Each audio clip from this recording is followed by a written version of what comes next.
සුබ දවසක් කියලා පිළිගන්නවා මගේ YouTube channel එක. ඒ වගේ බෞද්ධ දර්ශනය පාඩම් වල තවත් එකකට තමයි මේක තියෙන්නේ. ඉතින් මේක පළවෙනි අවුරුද්දේ තියෙනවා.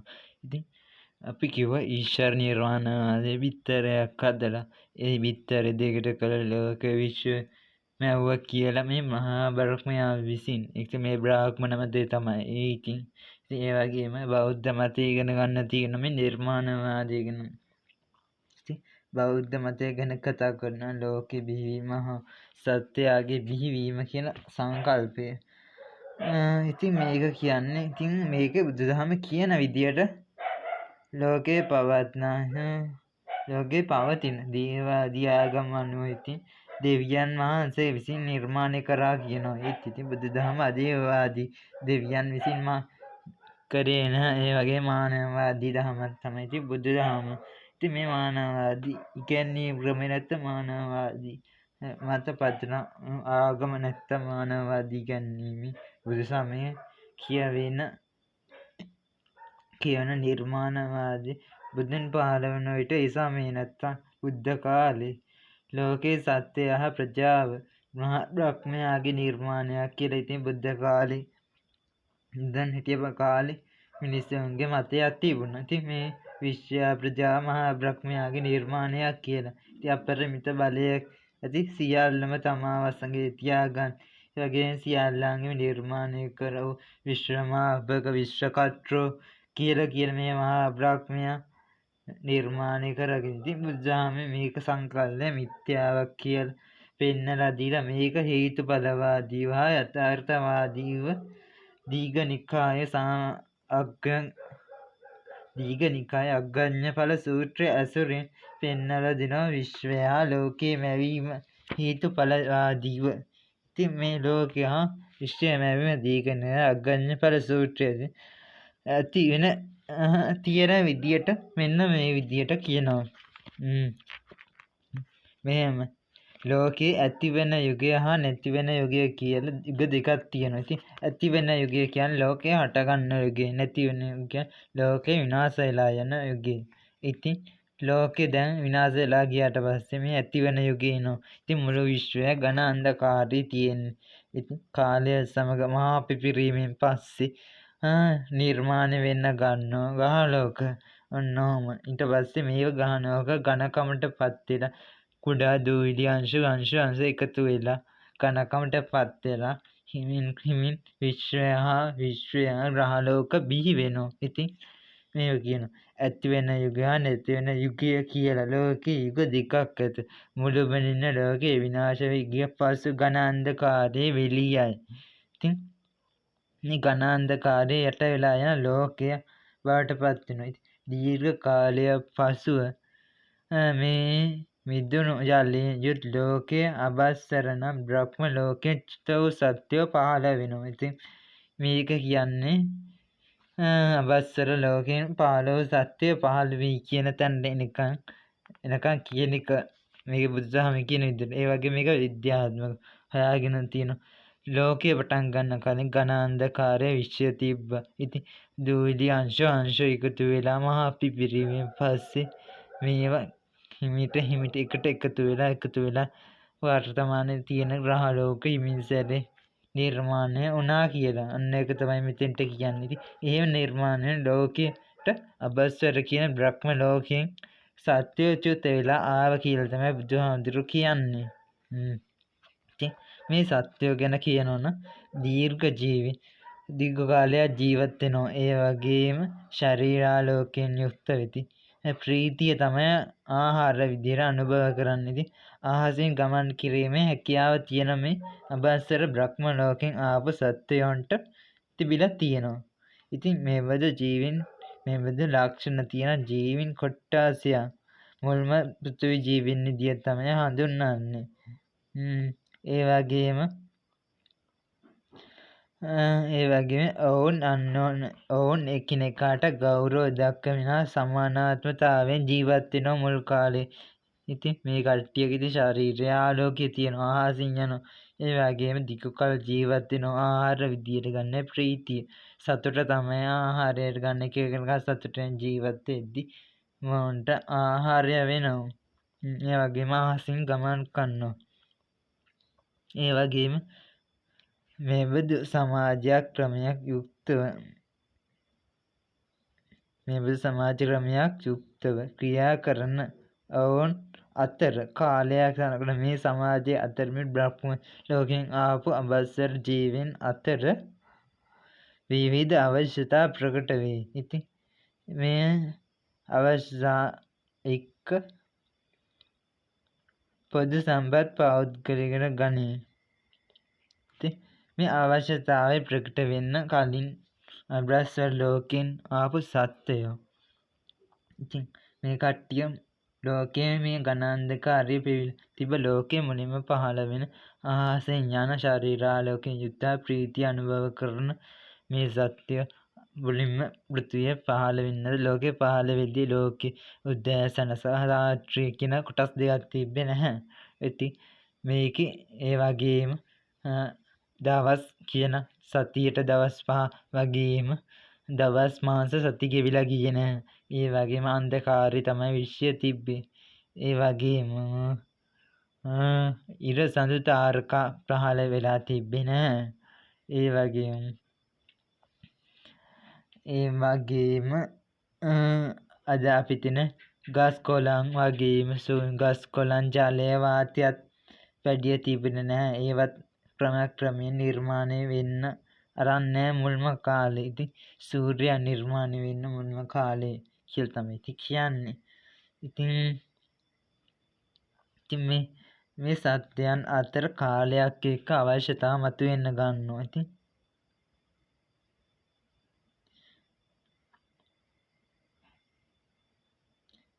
ඒ එක්ක මේ අබස්සර ලෝකෙන් හිටපු කීප දෙනෙක් ටික දවසක් යද්දී මේ පොළොව නැත්තම් මේ තමන් යටින් ආසෙන් පියාඹගෙන යද්දී තමන් යටින් දාගෙන පොළොව ගැන ආසාවක් ඇති වෙලා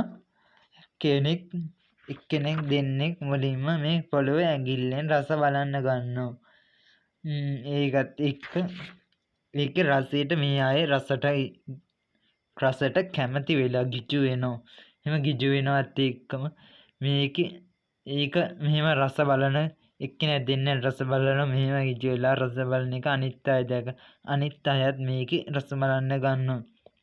ඒකත් එක්ක මේ කට්ටියගේ ශරීරයෙන් පිටවන ආලෝකය නිවිලා යනවා. ඒකත් එක්ක අහසින් ගමන් කිරීමේ හැකියාව නැති වෙනවා.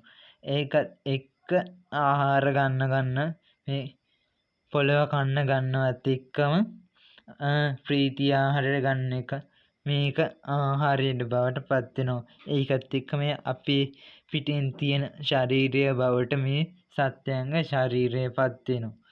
ඔන්න විදියට මේක ශරීරය පහළ වෙන්න ගන්නවා.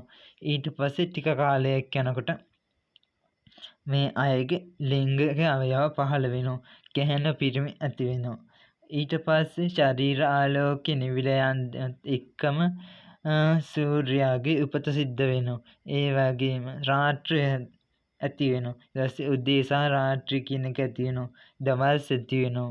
ඔන්න විදියට ඊට පස්සේ දවස් ඒ වගේම ප්‍රීතිය වෙනුවට මේ තමයි පොළොව කන්නේ. ඒ වගේම ශරීර ආලෝකය නැති වෙලා යනවත් එක්කම ශරීරයේ ආලෝකය නැති වෙනවත් එක්කම මේ අයට සූර්යයා හා අනිත් ග්‍රහලෝක වගේම චන්ද්‍රයා පහළ වෙනවා. ඒ වගේම පොළොවේ කාලයක් එක මේ මුළු පොළොවම මේ කාලා දානවා. ඊට පස්සේ මේ රස පොළොව කියලා කියන මේ සුදු පාට ඝනම නැත්නම් මේ මුලින්ම පහළ වෙන සත්‍ය පහළ වෙච්ච මේ අබස්සර බ්‍රහ්ම ලෝකයේ ආසියන සත්‍ය පහළ සමේ පොළොව කිරි වලට සමාන රසවත් තිබිච්ච පොළොවක් තිබිලා තියෙන්නේ. ඉතින් ඒ පොළොව කාලා අවසානයේදී පොළොව ඉවර වෙනවා. ඒ කිරි වලට සමාන පොළොව.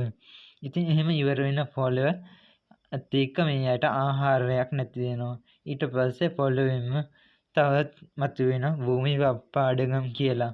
ඊට පස්සේ ඒවත් කන්න ගන්නවා. කාලයත් එක්ක ඒවත් අතුරුදහන් වෙලා යනවා. ඊට භද්‍රලතා කියලා වැල් වර්ගයක් මතුවෙනවා. ඒකත් ආහාරයට ගන්නවා. තව දුරටත් මේක ශරීරය ඝන වෙනවා. ඒ වගේම ආශාවන් පහළ වෙන්න ගන්නවා.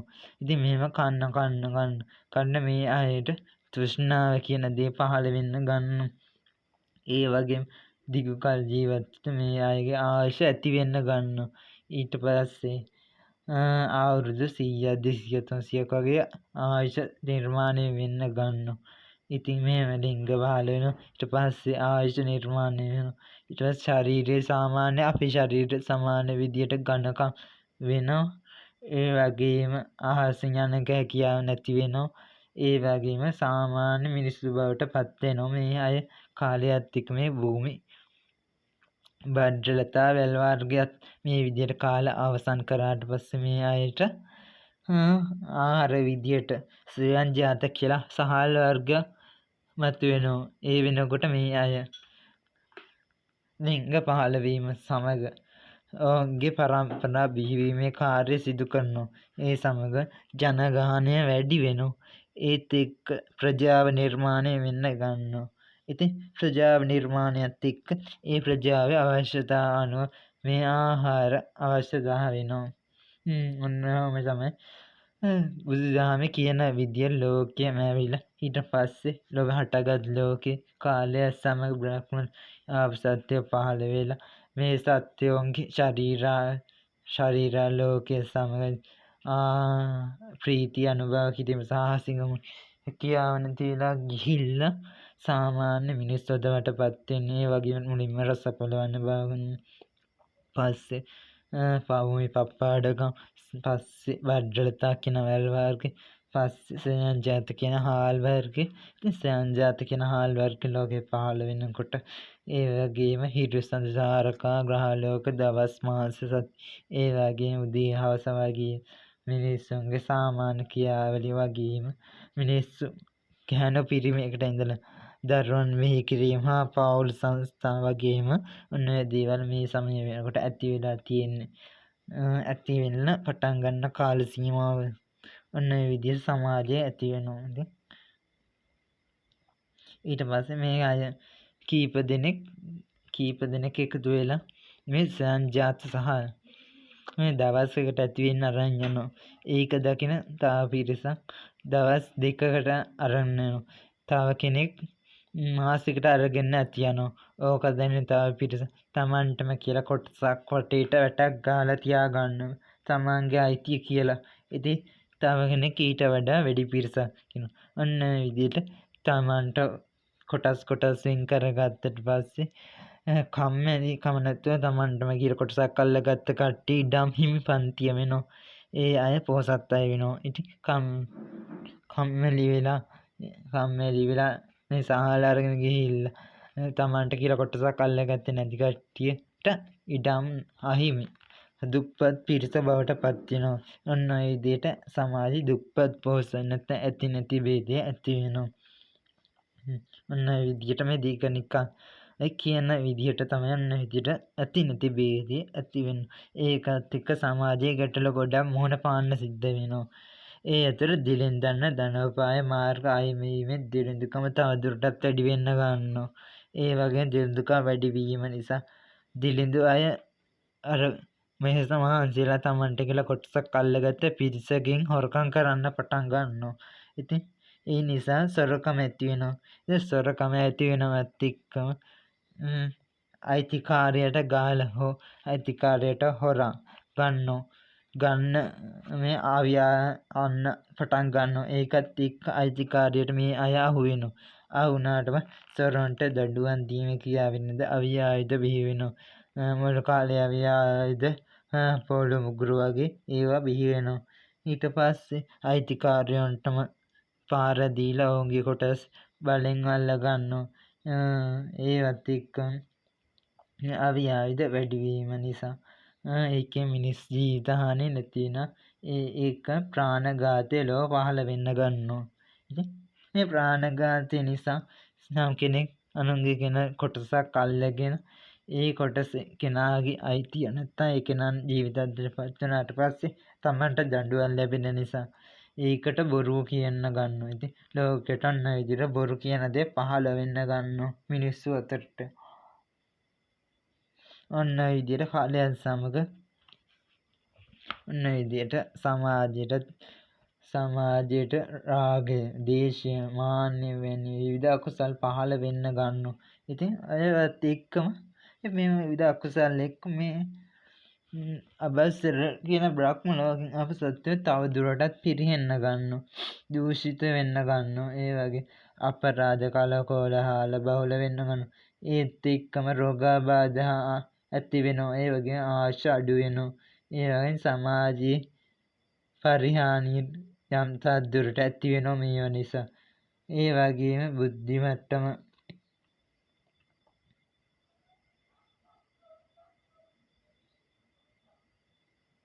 ඉතින් බුද්ධි මට්ටම නැත්නම් බුද්ධිමත් පිරිස සමහරට සමාජයේ සැකෙන් තොරව ජීවත් වෙන්න ඕන පරිසර වටපිටාවක් හදාගන්න තීරණය කරනවා. ඉතින් අපරාධ, හොරමැරකම්, වංචා, තොර දැහැමි සදාචාර සම්පන්න තත්ත්වයේ උදා කරලීම් පිණිස තමයි ඉතින් මේ බුද්ධිමත් ජනතාව මේ සමාජ වටපිටාවක් ඕන වෙන්නේ. ඉතින් එහෙම පොදු ජනතාව ඒකරාශී කොට ඔවුන් අතර එක් අයෙක් තෝරගන්නෝ.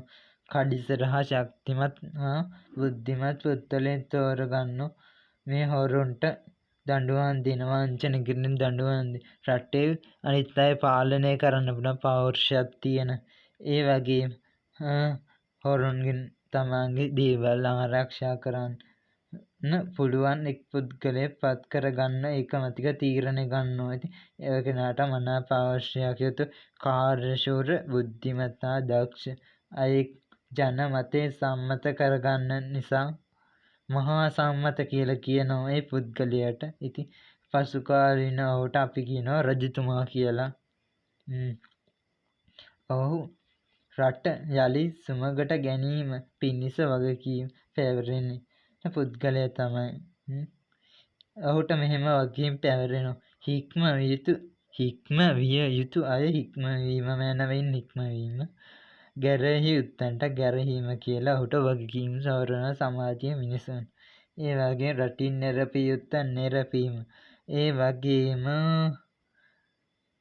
වගකීම් පවර යුතු පුද්ගලයා සහ සේවය සඳහා අනුග්‍රහය ලෙසින් ආදී දාන. ඉතින් මෙහෙම එතුමා මේ කරන රටින් නෙරපීමට නෙරපනවට වගේම ගැරහි යුත්තන්ට වගේම රටින් නෙරපිය යුත්තන් නෙරපනවා වගේම රටේ මිනිස්සු මනාව පාලනය කරනවා එක්ක ඔන්න දේවල් කරනවට මේ පුද්ගලයාට තමන් ගන්න ආස්වැන්නේ 4 නැත්නම් එක කොටසක් බදු වශයෙන් ගෙවීමට මේ සාමාන්‍ය ජනතාව තීරණය කරනවා. එතුමාගේ සේවය සඳහා මේ මහා සම්මත කියන පුද්ගලයාගේ ඉතින් ධාන්‍ය වෙන කොටස බදු වශයෙන් ගෙවිලා පොරොන්දු වෙනවා. ඉතින් මෙසේ පාලන පක්ෂයේ ප්‍රථම වරට බිහි වෙන්න ගන්න ඕන විදිහට ශාස්ත්‍රීය කියන පරම්පරාව නැත්නම් ශාස්ත්‍රීය කියන වංශය ඔන්න විදිහට බිහි වෙනවා.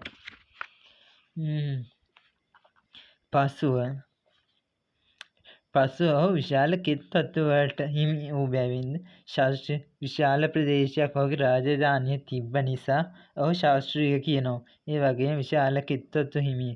ඉතින් මුළු රටේම ඉඩම්වල අයිතිය රජතුමාට නිසා කෙත්වතු කියන ඉඩම් නිසා. ඉතින් ඔහුට ශාස්ත්‍රීය කියලා නම වැඳිලා තියෙනවා. ඒ වගේම යුක්තියෙන් රට හා යුක්තියෙන් මෙන්න ධර්මයෙන් රට පාලනය කරමින් ජන හදවත් දිනා ගැනීම නිසා රජතුමා කියලා කියනවා. ඒ වගේම බෞද්ධ සාහිත්‍ය රණ ප්‍රථමයෙන්ම පාලන පක්ෂ ශාස්ත්‍රීය බිහිවීම ඔන්න විදියට මුලින්ම ලෝකෙ පහළ වුණ පුද්ගලයන්ගෙන් පාලන පක්ෂ තමයි තියෙන්නේ. අතර ඉතින් ශාස්ත්‍රීය කුලයේ බිහි වුණ හැටි තමයි මේ සූත්‍රයේ සඳහන් වෙන්නේ. මේ විදිය ලෝකෙ බිහි වුණාම ඊළඟට එන්නේ බ්‍රාහ්මණ කුලය බිහි වෙන්නේ. ඉතින්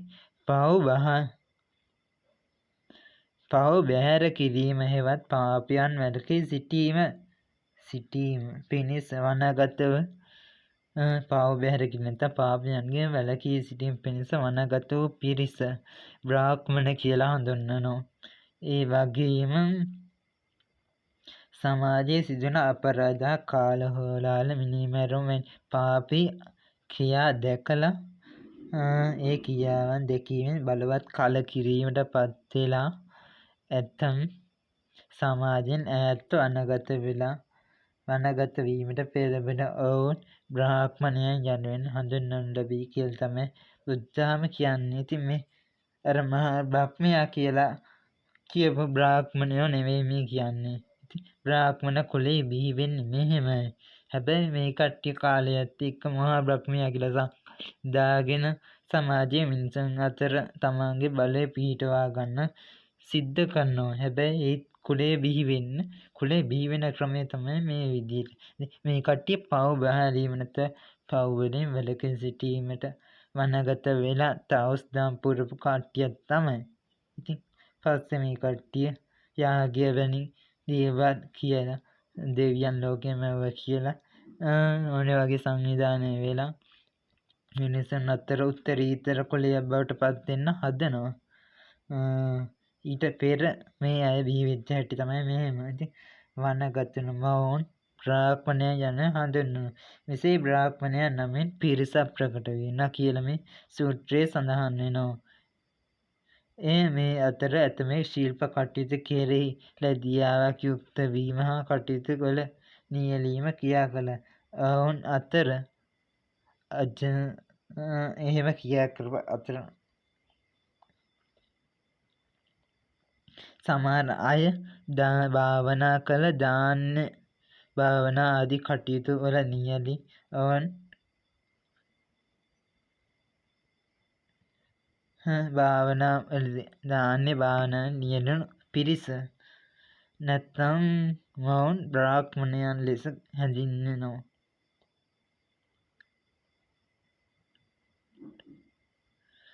මොවුන් මේ බ්‍රාහ්මණයන් ලෙස හඳුන්වනවා. ඒ වගේම ඇතැමෙක් ධනෝපාය කටයුතු නිරත වෙන්න ගන්නවා. උනන්දුවක් දැක්වන පිරිස. ඒ කට්ටිය තමයි මේ ධනෝපාය මාර්ගවල ලියපු කට්ටියට කිව්ව වෛශ්‍යය කියලා. අන්න ඉදිරි සමාජ තුන්වෙනි කුලය හැදෙනවා වෛශ්‍ය කුලය යන නාමයෙන් හැඳින්වෙනවා. මොවුන් ගොවිතැන වෙළඳාම සත්ත්ව පාලනය මුදල් පොලි ආදී ජීවනෝපාය නියැල වෙලා මේ අය ඒකට කැමැත්තෙන් කරව නිසා මේ අය වෛශ්‍ය වුණා කියලා කියනවා. ඒ වගේ නැත්නම් ඒක මහා බ්‍රහ්මයා නියම කරපු දෙයක් නෙමෙයි. ඉතින් අනුගමනය කළ පිරිස වෛශ්‍ය වුණා. කුද්ධිලොද්ද සමාජ කියලා පාලි පාඨයක් තියෙනවා. ඉතින් මේකේ කියන්නේ අඩු කුලයන් වල පිරිස ඇති වුණා. ඇත්තේ පාපයන්ට නැඹුරු විය. ඉතා ලාමක වූ පවිට ක්‍රියාවන් නිරන්න ගත්තා. ඉතින් මේ පාපී ක්‍රියාවන් නිසාම මේ අය ශුද්‍ර කියලා නම අවජ්‍ය නාමයෙන් හඳුන්වන්න ගත්තා. ඉතින් පව් සිද්ධ කරන පව් වලට නැඹුරුණු මිනීමැරුම් හොරකම් ඒ වගේම මංපැහැරීම් වගේ දේවල් කරන දරුණු පාපී වලට ඇබ්බැහි වුණ පිරිස තමයි ශුද්‍ර කියලා නාමයෙන් හඳුන්වලා තියෙන්නේ. හොරකම් වංචාව දූෂණ පිළිවෙත් වලින් තමන්ගේ ජීවිතය සාර්ථක කරගන්න ක්‍රියා කරන පිරිස තමයි ශුද්‍රයෝ කියලා කියන්නේ. සමාජයට අයත්. ඉතින් මෙහි දැක්වෙන ආකාර සමාජ ප්‍රභවය හා දේව නිර්මාණයක් නොවන බව තමයි.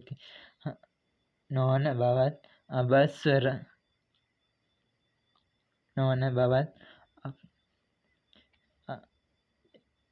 දේව නිර්මාණයක් නොවන බවත් එකවර ඇති වූවක් නොවන බවත් අහේතුව සිදු වූවක් නොවන බවත් හේතුඵලවාදීව සිදු වූ බවත් සමාජයේ අවශ්‍යතා අනුව ඇති වූ බවත් ඔවුනොවුන්ගේ කරන ලද රැකියා පදම් කරගෙන තහවුරු වූවක් බවත් යථාර්ථවාදී හේතුඵලවාදී ඉගැන්වීම් ක්‍රමයක් තමයි. ඉතින් මේ සමාජ ප්‍රභවය හා නිර්මාණවාදී කියන එක බුදුහාමුදුරුවෝ පෙන්වලා දෙන්නේ මේ දීඝ නිකායේ අග්ගඤ්ඤ කියන සූත්‍රය අනුව ඔන්න විදියට. ඉතින් මම සරලව කියනවා ඝනාන්ධකාරී තිබ්බ ලෝකේ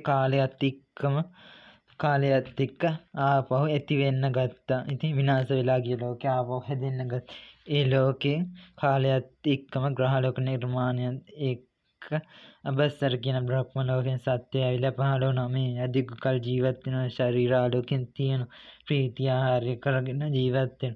ඒ වගේ අහසෙන් ගමන් කරන මේ සත්‍ය කාලයත් එක්ක එක්කෙනෙක් දෙන්නේ මේ තමන්ට යට තිබුණ පොළොව තමයි කියන්නේ මේ කිරියවට සමාන පෙනුමක් තිබ්බ මේ පොළොව කිරිවට සමානක් තිබ්බ රස පොළොව කියන පොළොව ඇඟිල්ලෙන් එක්කෙනෙක් දෙන්නේ රස බලන්න ගන්නවා. ඒකේ රසයට ඇලෙන්න ගන්නවා. ඒකත් එක්ක මේ අයට තෘෂ්ණාව උපදින්න ගන්නවා.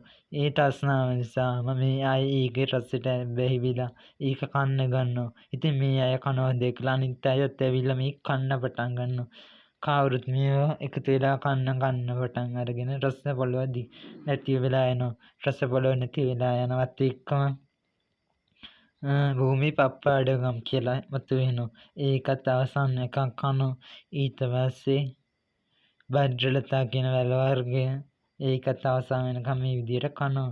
ඒ වගේ සයන්ජාත කියන සහල් කියන එක ඇති වෙනවා. ඉතින් සයන්ජාත සහල් එනකම් මේ අය ඇති වෙනකම් මේ අය මේ පොළොව කාලා දානවා. ඒ වෙද්දි මේ අයගේ ශරීරයේ ඒ කියන්නේ මේ රස පොළොව කද්දි මේ අයගේ අහසින් ගමන් කිරීමේ හැකියාව නැති වෙලා යනවා.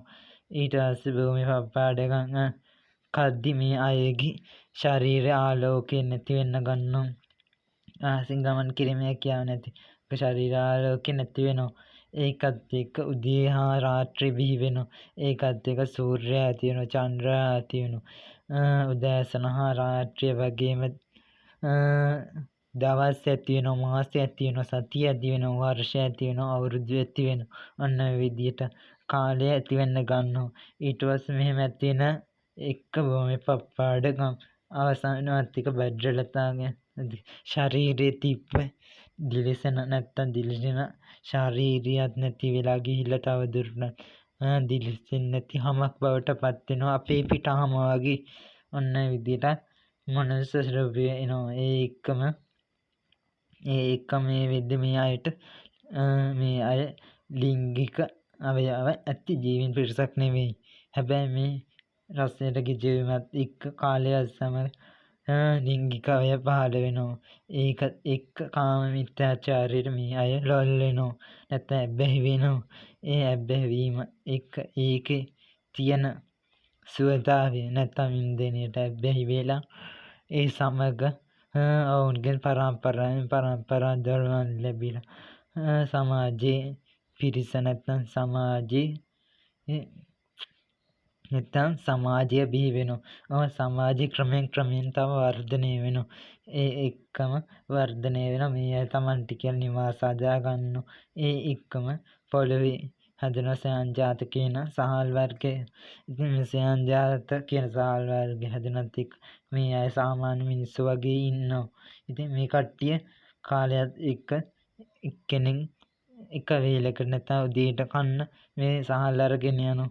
තව කෙනෙක් ඒක දැකලා උදේට දවල්ට කන්න අරගෙන යනවා. තව කෙනෙක් උදේට දවල්ට රැට කන්නම අරගෙන යනවා. ඕකදෙන් තව කෙනෙක් එක දවසකට හරි දවස් 2කට හරි කන්න අරගෙන යනවා. තව කෙනෙක් දවස් 2-3කට කන්න අරගෙන තව කෙනෙක් ඊට වැඩි ප්‍රමාණයක් කරගෙන ඕක දැන තවගෙන තමන්ටම කියලා පෞද්ගලිකම කොටස වටක් ගාලා බෙදා ගන්නවා තමන්ටම කියලා ඉඩම් බෙදාගත්තට පස්සේ ඒක දැකන තව කෙනෙක් ඊට වැඩි ප්‍රමාණයක් තමන්ටම කියලා අල්ල ගන්නවා. අන්නවම අල්ල ගැනීමත් එක්කම සමාජයේ පොහොසත් පන්තිය නැත්තම් ඉඩම් හිමි පොහොසත් පන්තිය ඇති වෙනවා. ඔහොම ඉඩමක් තමන්ට කියලා කොටසක් අල්ල ගන්න කම්මැලි වෙන පිරිසට දීපල නැති වෙලා එනවා. ඒ දුප්පත් වෙනවා. ඉතින් ඉඩම් අහිමි දුප්පත් පන්තිය ඇති වෙනවා. අන්න ඒ විදිහට දුප්පත් හා පොහොසත් භේදය පහළ වෙන්න ගන්නවා පොළොව මත. ඒ එක්ක කාලයත් එක්ක මේ දීලෙන් දන්න ධනෝපාය මාර්ගයක් නැති වෙනවා. ආහාර සොයාගන්න මාර්ගයක් නැති වෙනවා. ඒක දීලෙන් දන්න නිසා හොරකම් ඇති වෙනවා. ධනෝපාය මාර්ග නැති වීම නිසා හොරකම් වැඩි වීමත් එක්කම මේ හොරන්ට දඬුවම් කරන්න අව්‍යායද බිහි වෙනවා. මුලින්ම අල්ලගත්තම අවවාද දීලා අතාරිනවා. පස්සේ තායි දිගින් දිගට මේ අය හොරකම් කරන දඬුවම් දෙන්න ගන්න. දඬුවම් දෙන්න ගත්තට පස්සේ මේ අයත් හොරු කරන්නේ ඒ දඬුවම් දීපිකට තරහ ඉඩම් හිමියට ඇවිල්ලා තර්ජනය කරනවා නැත්නම් මරලා දාන. ඒකත් එක්කම ප්‍රාණඝාතي ඇති වෙනවා. ප්‍රාණඝාතයත් එක්ක මිනිස්සේ මරලා ප්‍රාණඝාතي කළා ආපහු ඔහුට දඬුවම ලැබෙන නිසා ඒකට බොරු කියන්න පටන් ගන්නවා. ඒ වගේම බොරුව ලෝකේ පහළ වෙනවා. ඔන්න ඔහොම රාගය, ද්වේෂය, මෝහය, ඒ වගේ මාන්නය වගේ අකුසල් ක්‍රමයෙන් පහළ වෙනවා. ඉතින් සමාජය පිරිහෙනවා, දූෂණය වෙන්න ගන්නවා, අපරාධ වැඩි වෙනවා. ඔන්න ඔහොම ඉතින් අපරාධ සිදු වෙන ලෝකේ බුද්ධිමත් පිරිසක් එකතු වෙලා කතා වෙනවා. මේ අපරාධ දැකලා මෙහෙම සිදුවන අපරාධ වලින් තමන් බේර ගන්නවා, තමන්ට ආරක්ෂාව දෙනවා. සමාජය නිවැරදිව කවුරුත් එකතු වෙලා පාලනය කරන්න, සියලු දෙනා පාලනය කරන්න පුළුවන් එක පුද්ගලයෙක් තෝරගන්න ඕන කියලා කතා වෙනවා. ඔහොම කතා වුණාට පස්සේ එක පුද්ගලයෙක් තෝරගන්නවා. ඉතින් එයාට මනා පෞරුෂයක් වගේ බුද්ධි මට්ටම වගේම හොඳ දක්ෂ පුද්ගලයෙක් වෙන්න ඕන කියනවා. ඉතින් මනා පෞරුෂයක් තියෙන දක්ෂ මනා බුද්ධි තියෙන පෞරුෂයෙන් මනා බුද්ධි හා දක්ෂ. ඉතින් මේ අය ජනතාව එකතුලා සියලු දෙනා එකතු වෙලා කැමැත්තෙන් තෝරගන්න ඉඳ මහා සම්මත කියලා කියනවා. ඉතින් මහා සම්මත කියලා මේ අයට මහා සම්මතට වගකීම් පැවෙනවා. හික්මවිය යුතුව හික්මවන්න, ගරියුත්තන්ට ගරහන්න, නෙරවන්න ඕන, නෙරපන්නේ කියලා. ඉතින් ඔහු කරන සේවය වෙනුවෙන් හොරුන්ගෙන් තමන් ආරක්ෂා කරන වගේම අනිත් අයගෙන් තමන්ගේ දීපල ආරක්ෂා කර ගැනීම වෙනුවෙන් ඒ වගේ නීති සම්පාදනය වෙනුවෙන් තමන් උපයන දේවල්ගෙන් කොටසක් බදු විදියට දෙන්න තීරණය ගන්නවා. ඉතින් ඔහු විශාල ප්‍රදේශයකට අයිතිකාරය වගේ විශාල ප්‍රදේශයක් ඔහු යටතේ පාලනය වුණ නිසා ඔහු කෙත්වතු හිමියෙක් කියලා කියනවා. ඉතින් කෙත්වතු හිමියෙක් බැවින් ශාස්ත්‍රීය කියන රාජ පරම්පරාව ඇති වෙනවා. ඉතින් ඔන්න යුක්ති ධර්මයෙන් මනාව රට පාලනය කරපු නිසා රජතුමා කියලා කියනවා. ඒ වගේම මේ සමාජයේ පවුලේ කළ ඒ සමාජයේ පව් වලින් ඈත් වෙලා වනගත වෙලා ජීවත් වෙන්න තවුස්දම් වැඩමින් භාවනාවකින් ජීවත් වෙච්ච පිරිස සමාජයෙන් ඈත් වෙලා වනාන්තරවල එලා භාවනා යෝගී ජීවත් වෙන පිරිස බ්‍රාහ්මණයෝ කියලා කියනවා. ඒ වගේම ඇතමෙක් ධනෝපය මාර්ගවල නියැලෙනවා. මුදල් ලාභ කරන සත්ත්වපාලය, ගොවිතැන, වෙළඳාම් වගේ දේවල් කරලා ඔන්න ඒ පිරිසට වෛශ්‍ය කියනවා. ඒ වගේම සමාජයේ ඉතාලාමක නැත්තම් පවිටෝ කියා නැත්තම් කිව්වොතින් හොරකම්, වංචා, දූෂණ ඒ වගේ මිනිවරුන් වල නියුතුන් පිරිසට කියන්නේ ශුද්‍රයෝ කියලා ශුද්‍ර කියන කුලේ බිහි වෙනවා. ඔන්න ඔය විදිය තමයි සමාජ ප්‍රභේය නිර්මාණවාදී සිද්ධ වෙන්නේ බෞද්ධ ඉගැන්වීම අනුව.